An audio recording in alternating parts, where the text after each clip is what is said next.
Greetings, beloveds, and we are here for the Saturday, February 22nd evening recording with our beloved Yeshua ben Joseph.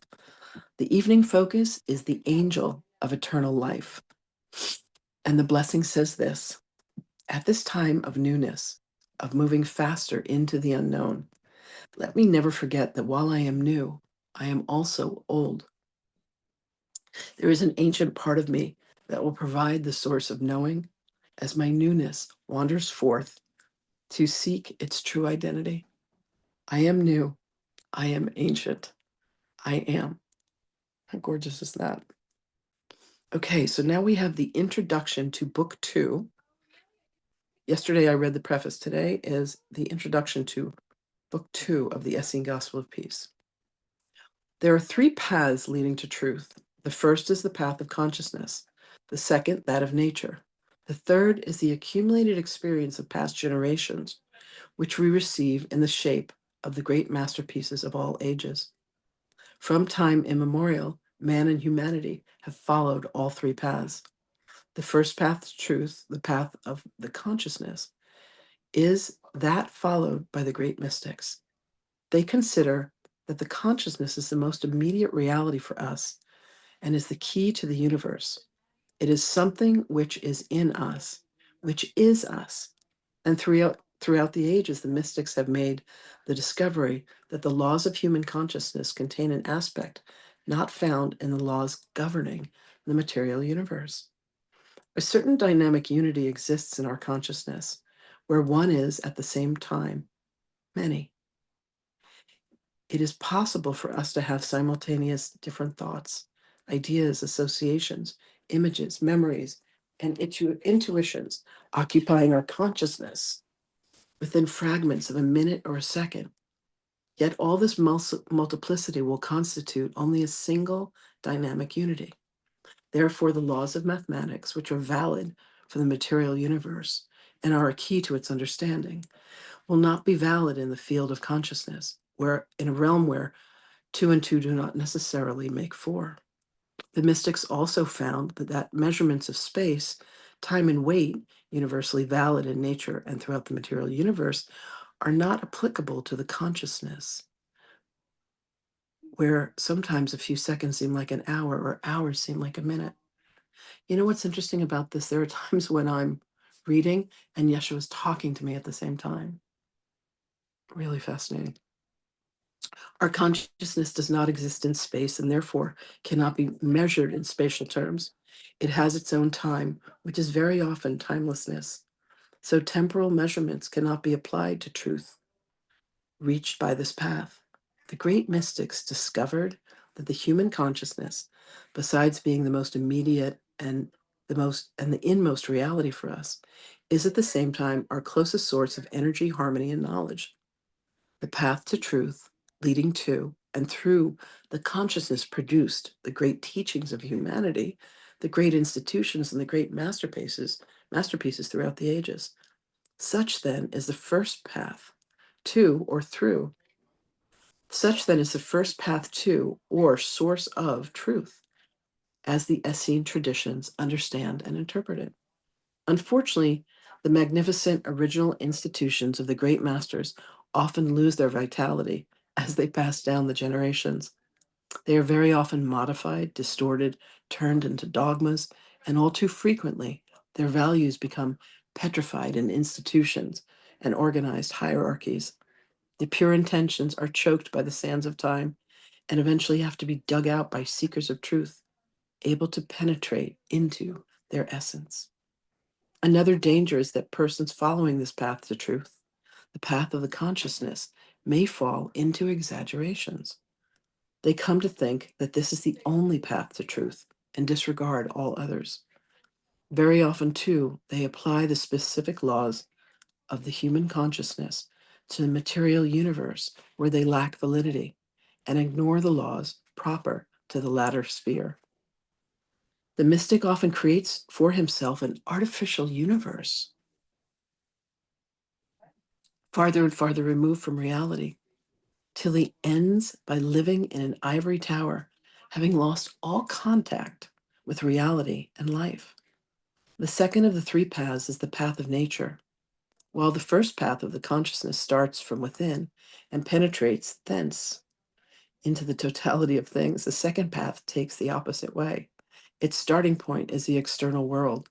It is the path of the scientist, and it has been followed in all ages through experience and experiment, through the use of inductive and deductive methods. The scientist, working with the exact quantitative measurements, measures everything in space and time and makes all possible correlations. With his telescope, he penetrates into far distant cosmic space, into the various solar and galactic systems. Through spectrum analysis, he measures the constituents of the different planets in cosmic space. And by mathematical calculations, he establishes in advance the movement of celestial bodies.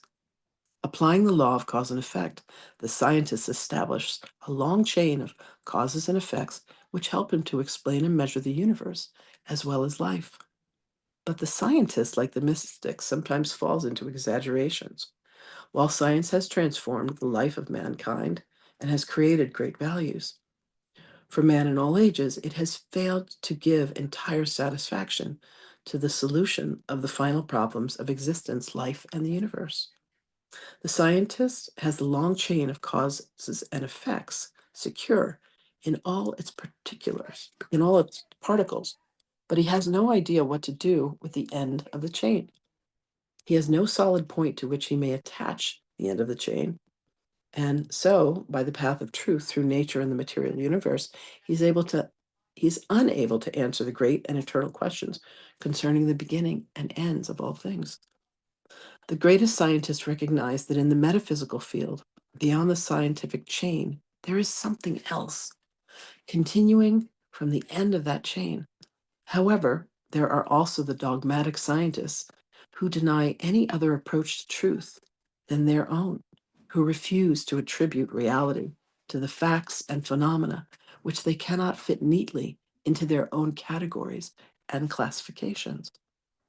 The path to truth through nature is not that of the dogmatic scientist, just as the first path is not that of the one sided mystic.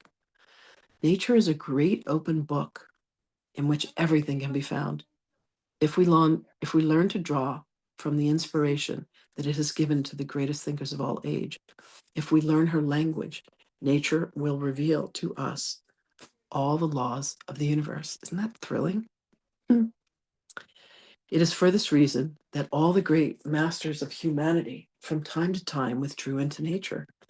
Zarathustra and Moses into the mountains, Buddha to the forest, Jesus and the Essenes to the desert, and thus followed the second path as well as that of the consciousness. The two paths do not contradict one another, but harmoniously complete one another in full knowledge of the laws of both. It was thus that the great teachers reached wonderful and profoundly deep truths, which has given inspiration to millions through thousands of years. The third path to truth is the wisdom, knowledge, and experience acquired by the great thinkers of all ages, transmitted to us in the form of great teachings. The great sacred books or scriptures, the great masterpieces of universal literature, which together form what today we would call universal culture. In brief, therefore, our approach to truth is a threefold one through consciousness, nature, and culture. In the following chapters, we shall follow this threefold path leading to truth and shall examine and translate some of the greatest sacred writings of the Essenes. There are different ways of studying these great writings. One way, the way of all theologians, is of the organized churches, is to consider each text literally. This is the dogmatic way resulting from a long process of petrification, by which all truths are inevitably transformed into dogmas. I love that line.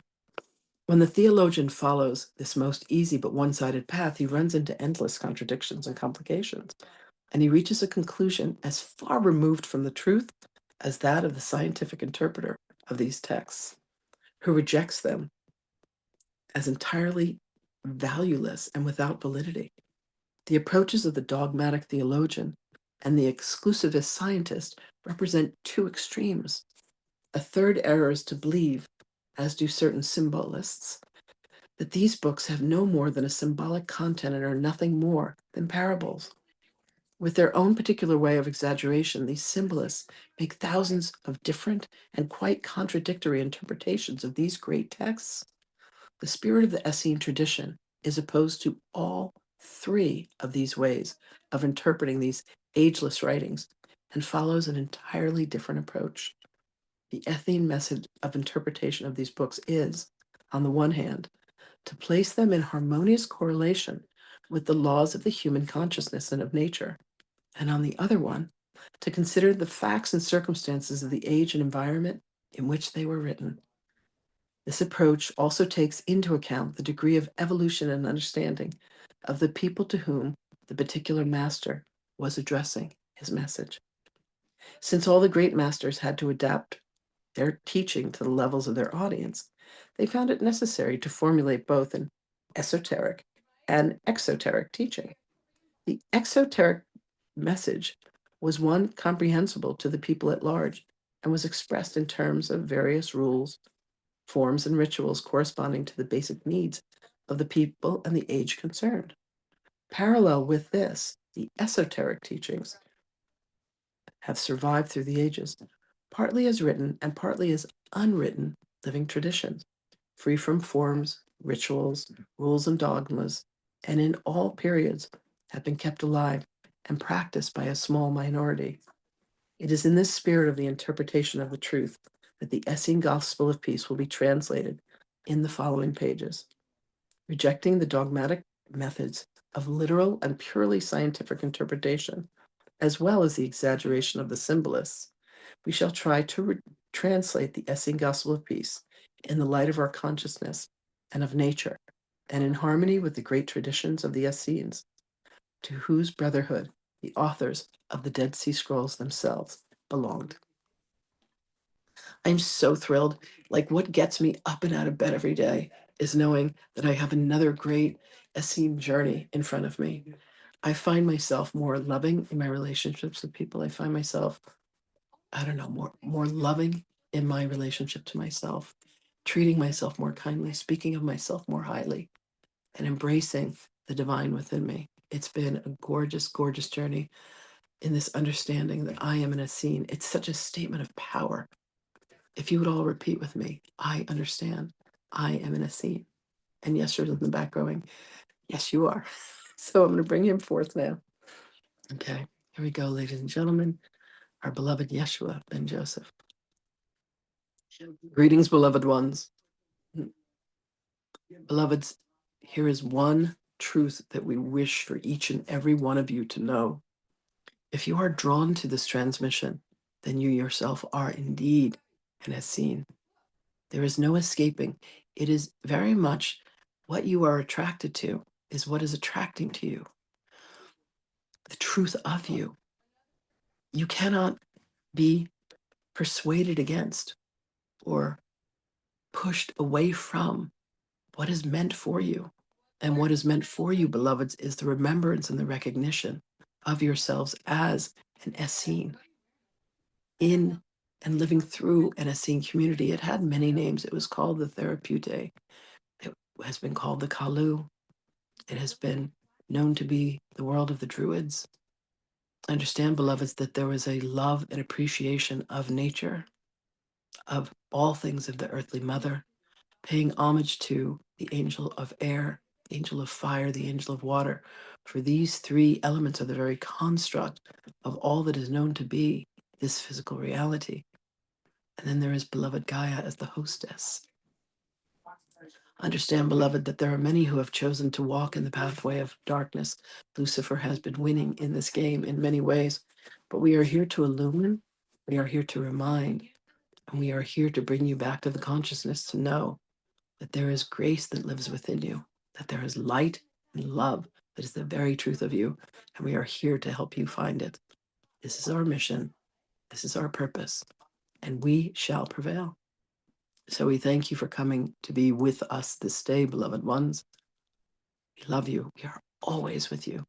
Should you need us, please do indeed call out. And indeed, we will speak with you again.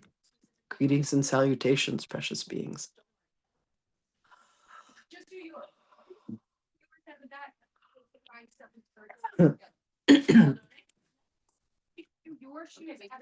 Okay.